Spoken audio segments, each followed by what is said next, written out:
पण आता ह्या फील्डमध्ये तुम्ही काम करताय, हं. या फील्डमध्ये काम करताना म्हणजे डिपार्टमेंट असू द्या, आता महिला म्हटलं की थोडंसं लिमिटेशन्स येतात असं बऱ्याच लोकांचं म्हणणं आहे. हं. तर तुमचा या फील्डमध्ये आल्यानंतरचा अनुभव कसा होता? सहकाऱ्यांसोबतचा म्हणा किंवा तुम्ही आता जिथं काम करता तिथला? अ, सगळ्यात महत्त्वाचं म्हणजे आमच्या डिपार्टमेंटला आम्ही पुरुष आणि महिला असा भेदभाव नाही करत. बरं. स्ट्रॉंग पॉइंट आहे. म्हणजे वर्दी जिथं आहे तिथं हा भेदभाव करूनच चालत नाही. या फील्डमध्ये काम करत असताना तुमचं सगळ्यात आव्हानात्मक अनुभव काय होता? किंवा एखादं चॅलेंज काय होतं तुम्हाला? की बाबा आता ड्युटी पण आहे आणि अशी कुठली एखादी जबाबदारी किंवा काय की ते बघत बघत ड्युटी असं आव्हानात्मक काय होतं? आव्हानात्मक म्हणजे ज्यावेळी माझी डिलिव्हरी झाली, लहान बाळ मला आणि माझ्या घरातले कसं थोडं प्रॉब्लेम पण होता.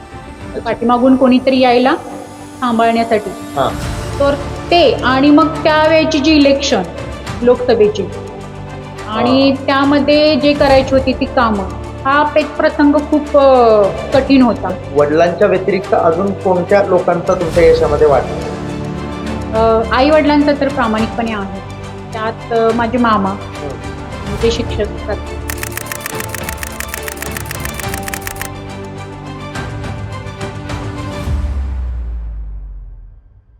नमस्कार. जाता जाता पण महत्वाचं, या आपल्या चॅनलवरती मी सागर दोलतडे आपल्या सगळ्यांचं सहर्ष स्वागत करतो. स्त्री ती एक आई असते, ती एक बहीण असते, ती एक बायको असते, ती एक मैत्रीण असते, ती एक आजी सुद्धा असते. याच्या पलीकडे जाऊन समाजाला जोडणारी, समाजामध्ये आपलं अस्तित्व निर्माण करून आपलं कुटुंब टिकवून समाजासाठी झटणारी पण एक स्त्री असते.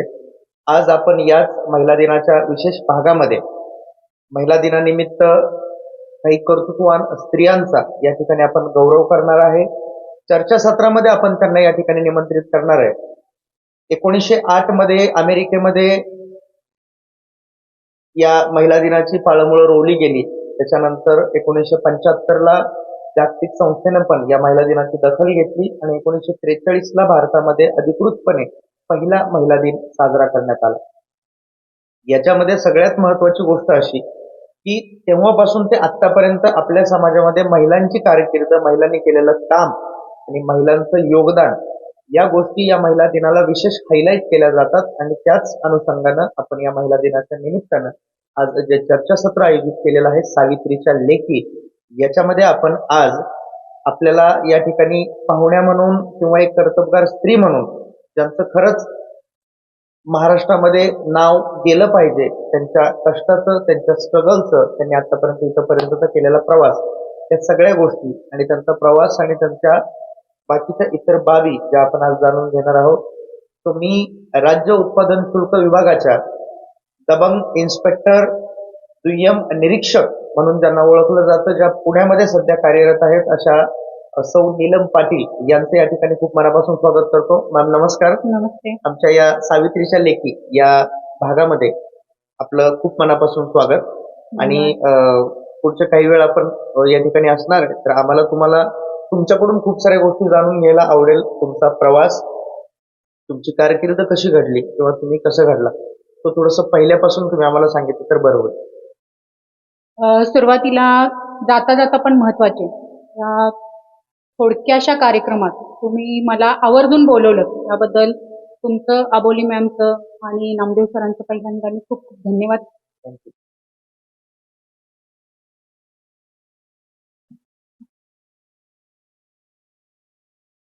मॅम, तुम्हाला सगळ्यात पहिल्यांदा मला हा प्रश्न विचारायला आवडेल की आत्ता आम्ही तुम्हाला वर्दीमध्ये बघतोय, पण इथपर्यंतचा प्रवास तुमचा सोपा नव्हता, म्हणजे अर्थातच तो नसणार आहे. तो सुरुवातीपासून एक सुरुवातीच्या 2-4 मिनिटांमध्ये तुम्ही जर हे सांगितलं की इथपर्यंत पोहोचण्यासाठी तुम्ही कसं कसं स्ट्रगल केलं आणि काय काय ऑब्स्टॅकल्स तुम्ही क्रॉस करून इथपर्यंत आल, त्याच्याबद्दल आम्हाला ऐकायला आवडेल. सुरुवातीला मला ही सांगायला आवडेल, माझा जो स्ट्रगल आहे, मी आता इथपर्यंत पोहोचले ती इतकी इझिली नाही पोहोचलेली आहे. आणि माझं जे स्ट्रगल आहे ते मलाही वाटतं की जे आता स्ट्रगलच्या सिच्युएशनमध्ये, कंडिशनमध्ये आहे, की त्यांना सांगावं. तर सुरुवातीला मी एक खेडेगावातली, छोटेसं खेडेगाव, तिथली मुलगी आणि माझं पूर्ण शेतकरी कुटुंब त्या गावामध्ये की जेमतेम हा बाबा 10वी-12वी झाल्यानंतर मुलींची लग्न होती. असं एकदम सुनसान जिथं आपल्या ह्याची एसटी पण जात नाही. बरोबर. प्रवास सुद्धा एसटीचा आपल्याला करणं एवढं सहज शक्य नाही. अशा गावामध्ये माझा जन्म झाला. तिथं सुरुवातीपासूनच माझ्या वडिलांची इच्छा होती की माझ्या मुलींनी शिकलं पाहिजे. आम्ही दोघी मुली आणि एक त्यांना मुलगा. त्यांना मुलींशी जास्त अटॅचमेंट. त्यामुळे मुलींनी शिकलं पाहिजे एवढं त्यांचं स्वप्न. त्यामुळे त्यांचा फोकस जरी ते 10वी शिकलेले शेतकरी असले तरी इतकाच फोकस की मुलींनी माझ्या पुढे गेलं पाहिजे. बरोबर. त्यामुळे आम्ही शिकताना की मुलगा आणि मुलगी पहिला भेदभाव आमचा कधीच झाला नाही. आणि त्यात महत्वाचं की जसे ते एकदम धाडशी, प्रामाणिक, कामाच्या बाबतीत तत्पर वडील, तसं एक एक गुण तो माझ्यामध्ये त्यांचा येत गेला. आणि त्यांना खुश करणं म्हणजे मी आनंदी राहणं हे मला असं जाणवत गेलं. त्यामुळं मी हे स्टडी केला तर त्यांना आनंद होतो. मी ते स्टडी करत गेले. मेन जिथं आपली 12वी झाल्यानंतर टर्निंग पॉईंट येतो, आता काय करायचं, तिथं माझ्या पण आयुष्याला एक टर्निंग पॉईंट आला. बरोबर. माझे मामा शिक्षक असल्यामुळं आम्ही मुलींनी शिक्षकी पेशामध्ये गेलं की एकदम निवांत नोकरी, कुटुंब वगैरे सांभाळू शकतात, एकदम चांगलं मस्त असं ह्याच्या उद्देशाने आम्ही डीएडला प्रवास केला. डीएडचं माझं शिक्षण झालं 2-2.5 वर्षाचं. त्यानंतर 2010ला ज्यावेळी सीईटी लागली, ज्यातून आपली शिक्षक भरती होईल, त्या एक्झाममध्ये मला मार्क कमी मिळाले. त्यामुळे उत्तीर्ण नाही झाले आणि शिक्षक म्हणून क्वालिफाय नाही झाले. त्यानंतरचा प्रवास माझा थोडा संत गतीने झाला. त्यानंतर आता करायचं काय हा मेन विषय होता. आणि त्यात मी आर्ट्समधून आलेले, त्या फॅकल्टीला फील्ड कमी आहेत. तशी बाहेर जाऊन जास्त शिकण्यासाठी किंवा खर्च करण्याची तशी कपॅसिटी पण आमची कमी. त्यामुळं तो प्रश्न निर्माण झाल्यानंतर मग मी म्हटलं की आता शिक्षण थांबवायचं नाही, शिक्षण चालूच ठेवायचं. बरोबर. FY, SY, TY शिक्षण मी घेत राहिले. शिक्षण घेत घेत मी टीचिंगचं काम केलं डीएडच्या बेसवरती. जसं मी शहाजी कॉलेजला कोल्हापूरमध्ये दसरा चौकात तिथं मी ग्रॅज्युएशन माझं पूर्ण केले. तिथला प्राध्यापक वर्ग त्यामध्ये म्हणजे माझ्या प्रवासात त्यांचा मोठा वाटा आहे की ही मुलगी सकाळी 6:30ला येते, ती पण साडीमध्ये येते, बरोबर. तिथं कॉलेज करते, पण तिला विचारायचं कसं बाई तू साडीमध्ये आहे, मंगळसूत्र गळ्यात प्रॉब्लेम काय, असं पण ते विचारू शकत नव्हते. ते 3-4 महिने त्यांनी बघितलं, ही येते रेग्युलर येते, म्हणजे जो रेग्युलर तो स्टुडंट आहे ज्याला गरज आहे तो पण येत नाही रेग्युलर, पण ही रेग्युलर येते. 10:30ची बेल वरती वाजली की ही जाते. म्हणजे तिथं मध्येच लेक्चर सोडून जावं लागायचं. तर त्यांनी थोडा अभ्यास केला माझा की काय म्हणजे कारण काय असतं. त्यांना समजलं की वरती टीचिंगचं काम म्हणजे 10:30 ते 5:30 या साई हायस्कूलमध्ये ती टीचिंग करते. मग त्यांनी पण मला सहकार्य केले की जे काय एखाद्या दिवशी नाहीच तुला यायला मिळालं, त्या दिवशीच्या नोट्स तुला देणं, होमवर्क देणं, म्हणजे व्हॉट्सअपला काय महत्वाचं असेल ते सेंड करणं. ते देत गेले तसं मग मला अजून इच्छा वाढली की बाबा मी अजून शिकलं पाहिजे. तसं मग मला भूगोल विषय जास्त आवडायचा. SYला मी युनिव्हर्सिटीची स्कॉलरशिप घेतली, शिवाजी युनिव्हर्सिटीची भूगोल विषयाची. मग अजून आनंद वाढला पुढं, बाबा मला काहीतरी करायचंय. म्हणजे हे कसं असतं की ज्याला छोटे छोटे टप्पे पार पडताना जो आनंद मिळतो तो असा प्रवास आहे की असं काहीतरी आलंय, जादूची काडी फिरवली किंवा मी खूप लई हुशार ब्रिलियंट आहे आणि मग माझा प्रवास सुखाचा झाला, असा हा प्रवास अजिबातच नव्हता. सर्वसामान्य कुटुंबातून एखाद्या सामान्य बुद्धीची व्यक्ती पुढे जाऊ शकते. त्यांच्यासाठी आजचा मला वाटतंय उपयोगी पडेल की माझी इंटरव्ह्यू किंवा मुलाखत आहे ती. मग तसं झालं, मी ग्रॅज्युएशन केलं इंग्लिश विषयामधून. त्यानंतर आता परत विषय तोच, आता करायचं ग्रॅज्युएशन झालं, आता करायचं काय. परत मग माझ्या मामाने सांगितलं, पप्पांची चर्चा झाली की शिक्षण थांबवायचं नाही, एकच आहे. मग मी पुढं रेग्युलर बीएडला घेतली, म्हणजे रेग्युलर कॉलेजमध्ये BT कॉलेज कोल्हापूर. तर तिथं त्यांची फीचा प्रॉब्लेम होता. मग मी तेच म्हणत होते की परत फी भरा, परत बीएड करा, मग तिथून आणि परत काय, शिक्षक भरती तर होतच नाहीये, परत काय विषय तोच. तर नाही, तू क्वालिफिकेशन चालू कर. ठीक आहे, इकडं रेग्युलरला मी बीएडला घेतलं ऍडमिशन आणि external MA Shivaji university English विषय. म्हणजे एका वर्षी ऍट अ टाइम 2 माझ्या इकडे फर्स्ट इयर पण झालं, इकडे बीएड पण माझं कम्प्लीट झालं. त्यानंतर बीएडला ज्या आमच्या प्राचार्य होत्या वाटलं असेल की बाबा इथं काहीतरी थोडंसं भलं व्हावं किंवा काय. तर त्यांनी वि. स. खांडेकरच्या मुख्याध्यापिका होत्या वाणी मॅडम, त्यांच्याशी बोलणं घालून मला तिथं मॅटर्निटी लिव्हवरती एक मॅडम रजेवरती गेले असताना 6 महिन्याचा तो पिरियड, तू जा तिथं टीचिंग करा इंग्लिश विषयाचं. त्यांनी मला तिथं भेट घालून दिली. मग ते M A external second year आणि हा पिरियड हा माझा पूर्ण, म्हणजे मी एकदम कधी निवांत नाही. सकाळी 6:30 वाजले की माझी ही पट्टा चालू, इकडे कॉलेज करायचं, इकडे टीचिंग करायचं, कॉलेज टीचिंग. आणि ज्यावेळी सुट्टी असेल, ऑक्टोबर महिन्यात दिवाळीची सुट्टी, मे महिन्यामध्ये सुट्टी, त्यावेळी आमच्या सेमिस्टर असायच्या. म्हणजे हे असं पूर्ण शेड्यूल माझं एकदम टाईट. तर बीएड झालं, एम ए झालं, आता करायचं काय? परत तोच प्रश्न, आता करायचं काय? घरात तर नाही बसू शकत, मनच लागत नाही ना, घरात आपण करणार काय? आणि एवढं क्वालिफिकेशन घेतलं आपण, कुठंतरी थोड्याफार टप्प्यावरती होतो की जेणेकरून 4 चौघांनी आपलं नाव घ्यावं. त्यात मला ते घरी बसूच देईना, शांत विचार डोक्यात. मग काहीतरी केलं पाहिजे, काहीतरी. मी आपले फक्त घरी आले तर मग आता बोलणार कोणाशी मी, आता काय करू? हा विषय जास्त वाढला. मग असं कुठल्या तरी शिक्षकांनी वगैरे मित्रमैत्रिणींनी सांगितलं की हा बाबा आता PSIची परीक्षा निघते आणि मग 2017ची ऍड होती ती, 750 पदं होती ती. मी म्हटलं की आपण एक बघू ट्राय करून. मग मी असं वडील आणि आम्ही गप्पा मारतो, म्हटलं एक प्रयत्न पप्पा करते. त्यावेळी पण वय झाल्यामुळे स्थळं पण यायला चालू झाली होती. मग तो विषय घरी काढला की मग मला वाटायचं की नाही रे बाबा, आता ते लग्न झालं की सगळं स्टॉप होईल. त्यांना आपण काही सांगू पण शकणार नाही, कारण की समोर कसं असेल ते अगोदरच आपण नाही सांगू शकत, तेवढं नाही सांगू शकत, नाही सांगू. मग पण त्यांना असं पण सांगू शकत नव्हतं की बाबा तुम्ही बघू नका, कारण की एक झाल्यामुळे तो पण हक्क आपल्याला नव्हता. मग मी म्हटलं इकडं तुम्ही चालू ठेवा, बघायला 1 वर्ष मला द्या, मी 1 वर्षात नाहीच काय केलं तर आपण मग बघू काय करायचं. मग तसं मी माझी बॅग भरली. माझ्या आईची इच्छा नव्हती, मी म्हणजे कसं परत शिक्षण, मग परत लग्नाला वेळ होतो, मग परत गावातले लोकांचे बोलणं, म्हणजे बायकांच्या जास्त चर्चा होते, मग तिला टेन्शन यायचं. त्यामुळे ती थोडी नाराज होती आमच्या दोघांच्या डिसिजन. मग मी काय नाही ऐकलं, एक बॅग उचलली, जाऊन कोल्हापूरमध्ये रूमवर राहिले, तिथे स्टडी रूम नरके फाउंडेशनला लावली आणि मी माझा अभ्यास चालू केला. अभ्यास इतका मन लावून केला की 3 महिन्यामध्ये तिथं जे 2-2, 3-3 वर्ष राहायला मुली होत्या त्यांना एक प्रिलिम निघली नाही, पण माझ्या 2017च्या सगळ्या प्रिलिम निघल्या. आपली PSIची निघली, एक्साईज सब इन्स्पेक्टरची, STIची होती ती निघली. त्यानंतर मी त्या सगळ्या पास आउट होत गेले. मग मला असं वाटलं की आपला बाबा आता चान्स लागतो, आणि 1 वर्षानंतर ते रिझल्ट लागले. त्यामुळं इथपर्यंतचा प्रवास हा एकदम असं आठवलं तर सुखाचा आहे एकदम. त्यावेळी एकदम धकाधकीत होता. पण आता ह्या फील्ड मध्ये तुम्ही काम करताय, या फील्ड मध्ये काम करताना म्हणजे डिपार्टमेंट असू द्या, आता महिला म्हटलं की थोडस लिमिटेशन्स येतात असं बऱ्याच लोकांचं म्हणणं आहे. तर तुमचा या फील्ड मध्ये आल्यानंतरचा अनुभव कसा होता, सहकाऱ्यांसोबतचा म्हणा किंवा तुम्ही आता जिथं काम करता तिथला? सगळ्यात महत्वाचं म्हणजे आमच्या डिपार्टमेंटला आम्ही पुरुष आणि महिला असा भेदभाव नाही करत. बरोबर. स्ट्रॉंग पॉईंट आहे, म्हणजे वर्दी जिथं आहे तिथं हा भेदभाव करूनच चालत नाही. बरोबर.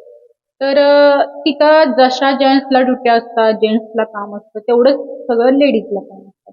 आणि स्टाफ चांगला असल्यामुळे, म्हणजे जेंट्स लोक, लेडीज लोक सगळी चांगली असल्यामुळे आपल्याला तशी उणीवच भासत नाही, किंवा मी महिला आहे, मी हे काम कसं करू, मी हे करू शकत नाही, ही भावनाच निर्माण होत नाही. किंवा काही वेळा काही आपल्याला प्रॉब्लेम येत असतील, म्हणजे नाईटचे असतील किंवा ह्या ठिकाणी ऍक्च्युअल महिला जाऊ शकत नाही, तिथं वरिष्ठ आपोआप नियोजन करतात की हा बाबा इथं ह्यांना थोडंसं जे पॅकिंगचं काम आहे किंवा दुसरं आहे ते देऊन आपण पुढं जेंट्सना पुढं पाठवलं जातं. असं या फील्ड मध्ये काम करत असताना तुमचं सगळ्यात आव्हानात्मक अनुभव काय होता, किंवा एखादं चॅलेंज काय होतं तुम्हाला, किंवा आता ड्युटी पण आहे आणि अशी कुठली एखादी जबाबदारी किंवा काय की ते बघत बघत ड्युटी, असं आव्हानात्मक काय होतं?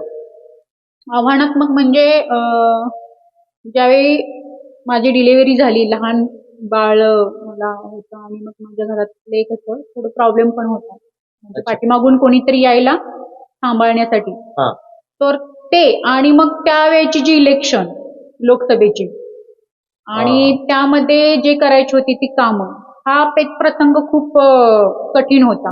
कारण की बाळाकडे पण लक्ष द्यायचं होतं आणि इलेक्शनच्या ड्युट्या पण करायचे होते. तिथं आपण नाही तिथं आपण म्हणजे ऑब्जेक्टिव्ह दुसरा कोणता आपण देऊ शकत नाही. आणि दुसरं महत्वाचं म्हणजे की दिवस जायचा व्यवस्थित, पण रात्री चुकून इमर्जन्सी काय आली तर बाळाला ठेवून जाणं बरोबर. आणि त्यावेळी एक्सक्यूज आपण नाही का सांगू शकत. कारण की एकदा एक्सक्यूज घ्यायची आपल्याला सवय लागली की परत मग तेच कारण सांगायची सवय लागते. त्यामुळं तो एक पेच प्रसंग होता. आणि मी ज्यावेळी रायगड अलिबागला होते त्यावेळी एक अनुज्ञप्तीधारक आमचा खूप आगाऊ होता. म्हणजे त्याला असं वेगळंच वाटायचं, मी म्हणजे कोणतरी वेगळं. तिथं आम्ही इन्स्पेक्शनला वगैरे गेलो तर काम व्यवस्थित तिथं इन्स्पेक्शन करू द्यायचं नाही, एवढंच. का इन्स्पेक्शन केलं की तिथं आमचा केस होईल. बरोबर. त्यामुळे तो नाटकच करायचा. आम्ही स्टार्ट केलं जायला की तो त्याची नाटकं चालू व्हायची. एकदा आम्ही धाडस करून गेलो, मी माझी लेडी कॉन्स्टेबल, ड्रायव्हर होता आणि नवीन आलेलं कॉन्स्टेबल. तर ते दोघे जेंट्स बाहेर थांबले आणि आम्ही आतमध्ये गेल्यानंतर त्यानं बाहेरून शटर बंद केलं. अच्छा. ओपनच करायला तयार नाही ते. मग कॉन्स्टेबल म्हणता, मॅडम आता नाही, म्हटलं घाबरायचं काय याच्यात, सीसीटीव्ही चालू आहेत, बाहेर बघा आपले आहेत ते. पूर्ण इन्स्पेक्शन करायचं मगच बाहेर जायचं. मनात कुठेतरी थोडी भीती होती, पण नाही, भीती नाही दाखवायची. बरोबर बरोबर. ते एक चॅलेंजिंग होतं. रात्री 11:30 म्हणजे रात्री 11:30 वाजता ते 11:30 तुम्ही वाजता त्यांनी असाइनमेंट कम्प्लीट केलं. मग ते झाल्यानंतर म्हणजे तिथून त्याचा शेवट कसा झाला? मग त्याला पण कळालं की ह्या मॅडम आता काय नाहीच ऐकत आहेत किंवा त्या चुकीचं पण काय करत नाही म्हटल्यावर मग त्यानं दंगा केला भरपूर, म्हणजे व्हिडिओ काढणे, असा प्रकार करणे किंवा आम्हाला उलट सुलट उत्तर वगैरे देणे. तर त्याला समजलं की आता आपलं काय जास्त डाळ शिजत नाही, म्हटल्यावर मग त्यानं नंतर उघडलं शटर आणि मग जा म्हटलं. आता काय पुढे त्याला पण काय पर्याय नव्हता. या तुमच्या क्षेत्रामध्ये येण्यासाठी विशेष करून आताच्या ज्या तरुण मुली आहेत त्यांना तुम्हाला काय सल्ला द्यायला आवडेल?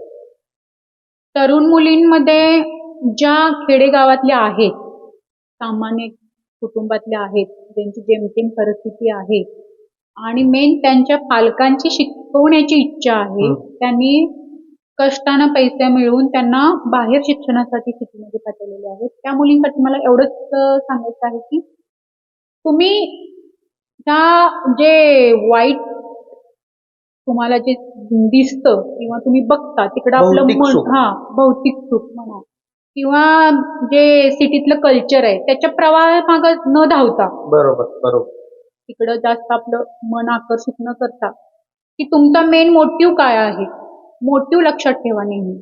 तुमचे जिद्द, प्रामाणिकपणा, कसोटी, त्यावरती तुम्ही ते ज्यासाठी आलाय ते पहिला अचीव्ह करा. म्हणजे तुमचं ध्येय खूप मोठं असणार तुम्ही इथपर्यंत आला म्हटल्यानंतर. बरोबर. आणि ते ध्येय इतकं सोपं नाहीये की तुम्ही निवांत राहून ते पूर्ण कराल. त्यामुळे ते तुम्ही पहिला कमी कालावधीत ते पूर्ण करून घ्या, एवढीच म्हणजे त्यांना सांगायला आवडेल मला. कारण की खेडेगावातून येऊन इथं मुली आई वडिलांना फसवणारे भरपूर मी पाहते. तुम्ही त्याच फील्डमध्ये, त्यामुळे तुम्हाला आता काय, त्यामुळे ते नको वाटतं. बरोबर. तुम्ही जर आलाय सामान्य कुटुंबातून, तुमची जेमतेम परिस्थिती आहे, तर तुम्ही अचीव्ह करायचं, चांगलं अचीव्ह करायचा प्रयत्न करा. बरोबर. याच्यामध्ये मला अजून एक मॅम गोष्ट तुम्हाला विचारायला आवडेल की तुमच्या हे जे सगळं यश तुम्ही संपादन केलं, मगाशी तुम्ही एक मला बोलला की मी अजून तेवढी मोठी फारशी काही नाहीये, पण एक सर्वसामान्य मुलगी एखाद्या ठिकाणी नोकरी करणं आणि एक तिच्या शेजारी खाकीच्या वर्दीमधली मुलगी उभा असणं, तर बट ऑब्वियस या व्यक्तीबद्दल कुतूहल जास्त वाटतं किंवा ही फील्ड तशीही सोपी नाहीये. म्हणजे ही फील्ड, या फील्ड मधलं गोल अचीव्ह करणंही सोपं नाहीये मुलींसाठी, आणि ते गोल अचीव्ह केल्यानंतर त्या फील्डमध्ये त्या पदावरती राहून तुमचं काम पार पाडणं तेही तितकं सोपं नाहीये. जसं तुम्ही मगाशी सांगितलं, ऑब्स्टॅकल येतात, घरी बाळ ठेवून इमर्जन्सीला कधी फोन आला तर धाकधूक वाटायची की जावं लागेल. तर हे सगळं करत असताना वडील तर तुम्ही सांगितलं की सपोर्टिव्ह होते, पण वडिलांच्या व्यतिरिक्त अजून कोणत्या लोकांचा तुमच्या यशामध्ये वाटा? आई वडिलांचा तर प्रामाणिकपणे आहे. त्यात माझे मामा जे शिक्षक आहेत आणि त्यांच्यानंतर माझे मित्रमंडळी, जे मी कधी डिप्रेशन मध्ये गेले तर त्यांनी मला बाहेर काढलं. म्हणजे सगळ्याच गोष्टी आपण आई वडिलांशी नाही शेअर करू शकत. एक्झॅक्ट.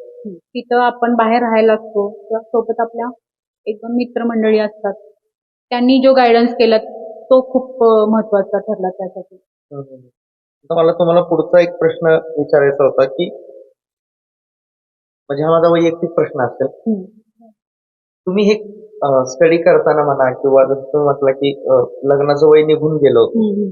अगदी 29व्या वर्षी लग्न झालं सो तोपर्यंत घरचं तर चॅलेंजिंग असतंच वातावरण की वय झालंय तर मग लोक विचारतात वगैरे. पण हे सगळं करताना तुम्ही जेव्हा अभ्यास करत होता किंवा स्टडी करत होता जसं तुम्ही कोल्हापूरला रूमवरती हा, राहिलात किंवा बरोबर. ती एक्झाम लिंक केली नंतर तुम्ही मेन्स क्रॅक केली. या दरम्यान तुमचं करिअर थोडंसं डिले होत होतं असं तुम्ही म्हटला. असं काही लोकांनी तुम्हाला असं डिवचलं किंवा चिडवलं जवळच्यांनी नातेवाईक असतील किंवा काय की असं कधी तुमच्या कानावरती यायचं का आणि ते आल्यानंतर तुम्ही त्यातनं कमावत कसं करायचं? हा, असं भरपूर वेळा झालेलं. जसं जसं की माझ्या घरातल्याच नातेवाईकाच्या मुलगीचं लग्न ठरलं. ती माझ्यापेक्षा लहान, तिचं अगोदर लग्न ठरलं. मग मी मागे राहिले. कुणी माझ्या समोर नाही बोलून दाखवलं, पण माझ्या कानावर यायचं की हा ही अशी माझ्या आईला बोलली किंवा ती तसं. मग मी जास्त रडायचे, मला त्रास व्हायचा. मग त्यात माझा अभ्यास काहीच व्हायचा नाही. मी खूप डिप्रेशनमध्ये जायचे. म्हणजे की इकडं पण आपण क्वालिफिकेशन घेऊन होत नाहीये, इकडे लग्नाचं पण नाही होत आहे, एज पुढे जात आहे. त्यात आई आणि वडील टेन्शन मध्ये गेले की मग मला पण टेन्शन यायचं. मग अशा वेळी मी माझ्या बहिणीशी गप्पा मारायचे, माझ्या भावाशी बोलायचे, माझी रूम मधल्या म्हणजे त्या शिकायला 11वी-12वीला मुली असायच्या त्यांच्याशी गप्पा मारायचे. यातून मी मला स्वतःला 2-3 दिवसात बाहेर काढायची, कारण की नाही मला हे करायचंय, पुढे जायचंय मला बरोबर. अशा ह्याच्यावर. कारण की माझं एम वयाच्या 28 म्हणजे जोपर्यंत माझं पोस्टिंग होत नव्हतं तोपर्यंत माझं कुठंच म्हणजे एम नव्हतं की मला लग्न करायचंय. बरोबर. हे कुठंच म्हणजे अंधुकशी पण मला कुठंच हे नव्हती मनामध्ये. त्यामुळं मला ती गिल्ट मला स्वतःला नाही वाटायचं. फक्त मला त्रास काय व्हायचा की लोक अशी बोलतात, ह्याचा फक्त त्रास व्हायचा मला जास्त. आणि जेव्हा तुमची मेन्स तुम्ही क्रॅक केली किंवा जेव्हा तुमचं पोस्टिंग झालं जेव्हा डिक्लेअर झालं की तुम्ही या पदावरती आला त्यावेळेस त्या सगळ्या लोकांची रिएक्शन काय होती? तसं आता आपण पाहतो की जवळच्याच लोकांना कधी कधी चांगलं वाटत नाही, कधी की कधी नाही नेहमीच बऱ्याचदा तेच चांगलं वाटत असतं. नाही. त्यामुळे त्यांचा विचारच नाही आम्ही केला. म्हणजे नाही पण शुभेच्छांचे फोन हा, शुभेच्छांचे फोन आले, भरपूर ठिकाणी सत्कार झाले. जे आता मला कमी ओळखायचे पण हा बाबा एका खेडेगावातल्या मुलगीने एवढं चांगलं अचीव्ह केलं म्हणून येणारे भरपूर जण होते. पण नाही नाही हिचं कसं काय झालं, हे जे आपल्यातले रोजचे भेटणारे आहेत ते पण तितक्याच प्रमाणात ते पण लोक आता ते जास्त बाहेर होते. बोलू शकत नाही ना. ते तर म्हणणार माझी चुलत बहीण आहे, माझी भाची आहे, हा माझी हा मावशी लागते, माझी हा मामी लागते. कारण मोठ्या पदावरती माणूस गेला किंवा एखादी हा मोठी पोस्ट काढली की जे आपल्याला नावं ठेवत असतात माझ्या जितकं बघण्यात आलंय तीच लोक परत ओळखी सांगतात की आमच्याच हा घरातले आमच्याच जवळचे माझी बरोबर. म्हणजे आता अशा गोष्टी. त्यामध्ये बरेच काय झाले की 2-3 वर्ष मी माझ्या गावी थांबले. त्यामुळे ही काय करते बाहेर थांबून हे बऱ्याच लोकांना माहित नव्हतं. बरोबर. हिचं आता एक म्हणजे शिक्षकी फील्ड मध्ये ही जाणार आणि ही डायरेक्ट एमपीएससीतून असं अचीव्ह करेल असा बऱ्याच जणांना धक्का बसला होता. अच्छा, तो- काहीच कल्पना नाही आणि मग तिकडे परस्पर बाहेर थांबून एवढं म्हणजे यश अचीव्ह करणं पण. आणि बरोबर. त्यामध्ये 2-3 परीक्षेमध्ये संलग्न उत्तीर्ण झाले. त्यामुळे थोडं लोकांना त्याचं कुतूहलच वाटलं. आता या फील्ड मध्ये तुम्ही काम करताना तुम्हाला असा राजकीय दबाव कधी आला किंवा वरिष्ठांचा प्रेशर आला, हा. एखादी गोष्ट तुम्ही कायद्याच्या चाकोरीत राहून करताय पण तुम्हाला दबाव येतोय पॉलिटिकल फील्ड मधून किंवा तुमच्या सिनियर लॉबी कडून की हे असं असं बाबा नको करू तू किंवा असं कधी झालंय? हा, म्हणजे जास्त अनुभव तसे नाहीत आले, पण 1-2 ज्या म्हणजे तिथं अनुभव आले तिथं जरी त्यांनीच प्रेशराईज केलं असेल किंवा हे कर किंवा करू नको असं, तर त्यातून त्यांनीच मला बाहेर काढलेलं आहे. म्हणजे कसं की यातून आपण एक करतो की वरिष्ठ जरी वरिष्ठ असले तरी त्यांच्यावरती पण कोणतरी वरिष्ठ असतो. वरिष्ठ. हा, मग त्यामुळे ते जाणून बुजून आपल्या खालच्या लोकांना त्रास देत नाही. बरोबर. हा, आणि जरी त्रास होत असेल तर त्याला ते मानसिक आधार पण वरिष्ठ देतात. आणि आमच्या डिपार्टमेंटला असं आहे की सगळ्यांना सांभाळून घेतलं जातं. म्हणजे असं अच्छा. कोणाला एखाद्याला खूपच मानसिक त्रास होईल किंवा असं काहीतरी वेगळंच काहीतरी होईल असं काहीच केलं जात नाही. कारण मध्यंतरी बऱ्याच साऱ्या बातम्या होत्या ना, बरेच हम्म. सारे पोलिसांच्या 2-3 न्यूज लागल्या होत्या महाराष्ट्रामध्ये, हा. की सिनियर लोकांनी किंवा वरिष्ठांनी त्रास दिला किंवा त्यांच्या जाचाला कंटाळून जेंट्स लोकांनी आत्महत्या केल्या. ओके. आता त्याला कारण काय असं हा, त्यांचे ते वैयक्तिक पण असू वैयक्तिक असू शकतात. शकतात. अ, त्या हिशोबाने जसं हा सांगायला म्हणजे जे सांगितलं जातं तेच खरं कारण असतं असं पण नाही. त्याला काय होतं की आपलं त्यावेळची जी परिस्थिती असते त्याला एकच घटक कारणीभूत नसतो जे आपले पण वरिष्ठ म्हणतो ते. हम्म. त्याला तुमची पार्श्वभूमी वैयक्तिक कुटुंबाची असू शकते. तुमच्या मित्रमंडळीतला काहीतरी दबाव असू शकतो. बरोबर. ते एकदम सगळं झालं की मग ते कुठंतरी फुटून जातं. बरोबर. फुटलं की मग ते उद्रेक होतो कोणावर त्याचा. ब्लेम द्यायचा. मग तो डिपार्टमेंटवरती थोडाफार ब्लेम होतो त्याचा. तुम्ही खूप सारे निर्णय कठोर घेतले आयुष्यामध्ये, म्हणजे जेवढं तुम्ही सांगितलं तर कठोर निर्णय घेताना भावना आणि कर्तव्य याच्यामध्ये संघर्ष होतो का? कठोर निर्णय घेताना ऑब्विसली होतो. भावना आणि कर्तव्य यामध्ये संघर्ष होतो. त्यावेळी आपल्याला सगळ्यात माझं प्रामाणिक मत एवढंच आपल्या सगळ्यात कोण म्हणजे जास्त बाहेर काढत असेल त्यातून तर तो आपला एखादा चांगला कोणतरी मित्र असेल तर, बरोबर. चांगली मैत्रीण असेल बरोबर. तर. आता हे चांगला मित्र आणि चांगली मैत्रीण ह्याचे क्रायटेरिया ज्याच्या त्याच्यानुसार असेल. थिंकिंग नुसार ठरतात. थिंकिंगनुसार असेल. जसं पण त्यातून संगत आपल्याला तेच महत्वाची. बाहेर काढू शकतात. बरोबर. बाकी नाही कारण की तो जो इश्यू असतो तो फॅमिलीचा पण असू शकतो. बरोबर. बरोबर. जो आपण भावना म्हणतो आणि डिपार्टमेंटशी असतो तो कर्तव्याशी. त्यामुळे त्यातून बाहेर काढणारा एकच दुवा असतो. एक तर चांगली मैत्रीण किंवा एक तर चांगला मित्र. तुम्हाला जर सिस्टीम मध्ये बदल करायचा झाला हम्म. तुमच्या अनुषंगाने किंवा एक सिनेमा होता, हम्म. एका दिवसाचा मुख्यमंत्री अनिल कपूरला केलं जातं, नायक मला वाटतं. हम्म. तसं जर तुम्हाला विचारणा झाली किंवा तुम्हाला ऑथॉरिटी दिली गेली की सिस्टीम मध्ये बदल करायचा तर तुमच्या लेखी काय बदल तुम्ही सिस्टीम मध्ये कराल किंवा काय झाला पाहिजे असं तुम्हाला वाटतं?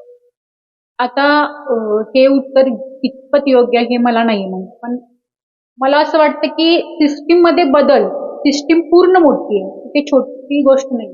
त्याच्यापेक्षा जेवढे माझ्या संपर्कात येतील लोक त्यांची जी संकुचित मनोवृत्ती आहे ती बदलणं हे जास्त प्रायोरिटी मी देईल. म्हणजे इथं सुरुवात होते. सिस्टीम बरोबर. नंतर तयार होते. आणि आपल्यापासून सिस्टीम सुरुवात पहिल्यांदा. हा सिस्टीम तयार करणारे आपणच आहे.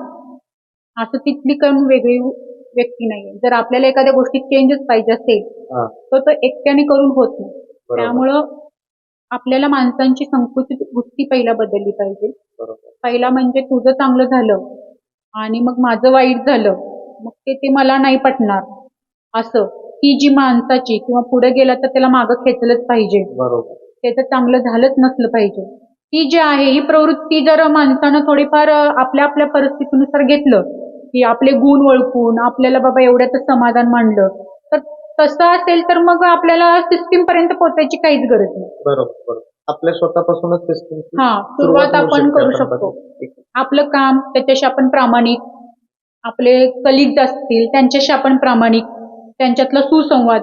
एखादा आपल्या जवळची व्यक्ती बसते नेहमी दुःखात आहे ती हार्ट अटॅकनं मरायची पर्यंत वेळ आली तरी आपण तिला विचारत नाही बाळा तुझं काय झालं, तुझं अशी का टेन्शन मध्ये. ही शोकांतिका आहे मेन आपली. एवढ्या सगळ्या प्रवासात आम्हाला शेवटचा प्रश्न असेल आपल्या मुलाखतीमधला, जेव्हा तुम्ही मागे वळून बघता किंवा बॅक मेमरीज तुम्ही आठवता तेव्हा काय विचार येतात मनामध्ये? ज्यावेळी मी बॅक मेमरी म्हणजे आठवते तर अक्षरशः मला माझा एमपीएससीचा जो काळ होता म्हणजे जो मी अभ्यास करत होते मन लावून तो मला आठवतो आणि त्यातून मला नेहमी आनंद होतो. प्रेरणा मिळते पुढे जायचं. पुढे जायची प्रेरणा मिळते. स्वतःला तुम्ही भविष्यामध्ये कुठल्या ठिकाणी बघू इच्छिता? मी स्वतःला अशा ठिकाणी बघू इच्छिते की माझ्यामुळं 1, 2, 3, 4 लोकांमध्ये चांगल्या सुधारणा झाल्यात. माझ्यामुळे कुणाला तरी आनंद मिळतो. इथपर्यंत मला जायला आवडेल. त्या बात आहे. आता आपला जाता जाता पण महत्वाचा रॅपिड फायर राऊंड म्हणून एक असतो ज्याच्यामध्ये तुम्हाला एका शब्दात किंवा एका हा, वाक्यात वाक्य. उत्तर द्यायचं असतं. ठीक आहे. असे प्रश्न मी तुम्हाला काय विचारतो, विचार. फक्त एक शब्द किंवा एक वाक्य. Okay okay. समाजसेवा म्हणजे काय? निस्वार्थीपणे केलेलं काम. त्या बात. तुमच्या आयुष्यात तुमचं प्रेरणास्थान कोण आहे? माझ्या आयुष्यात माझे वडील. सर्वात आनंदाचा क्षण तुमच्या आयुष्यातला कोणता? माझा राज्य उत्पादन शुल्कचा रिझल्ट लागला होता तो. ओके. सर्वात कठीण दिवस? माझी आई वारली. कोणता एक बदल जो तुम्हाला समाजामध्ये बघायचा आहे? सगळ्या महिला एकजुटीने वाचतायत. त्यावर माझा शेवटचा प्रश्न असेल, श्रोत्यांसाठी एखादं प्रेरणादायी वाक्य जे तुम्ही तुमच्या आयुष्यामध्ये लागू केलं असेल, वापरलं असेल किंवा ते वाक्य तुम्ही जगत असाल. श्रोत्यांसाठी हा एक आहे वाक्य माझ्याकडं जे मी नेहमी म्हणजे अभ्यास करताना वगैरे मी आठवायचे की तूच तुझ्या जीवनाचा शिल्पकार. त्यावर आज या ठिकाणी तुम्ही या पॉडकास्टला भेट दिलीत, वेळात वेळ काढून तुमच्या बिझी शेड्यूल मधून, त्याबद्दल मी सगळ्यात पहिल्यांदा तुमचं मनापासून आभार मानतो आमच्या सगळ्या टीमच्या वतीनं. आणि खरंच तुमच्याशी गप्पा मारताना फ्लॅशबॅक मध्ये जायला होत होतो. तुम्ही ज्या गोष्टी तुमच्या स्ट्रगलच्या सांगितल्या त्या आम्ही पण असं होतं की तुम्ही जे सांगत होता ते आम्ही सगळे जगत होतो ऐकताना. तर खूप छान गप्पा झाल्या आणि खूप छान प्रवास तुमचा आहे. खूप स्ट्रगल करून तुम्ही इथंपर्यंत आला. आमच्याकडून तुमच्या भावी वाटचालीसाठी खूप साऱ्या शुभेच्छा. भविष्यात कधी आमची आपल्याला आवश्यकता पडली किंवा तुमची आम्ही समाज म्हणून तुमची आम्हाला गरज पडली तर नक्की तुम्ही उभा राहाल, आम्हाला विचारायची आवश्यकता पडणार नाही. सो एवढी खात्री बाळगतो, एवढी आशा बाळगतो आणि या ठिकाणी आपण थांबूया. तुम्ही आलात त्याबद्दल तुमचे खूप मनापासून आभार. Thank you very much. धन्यवाद.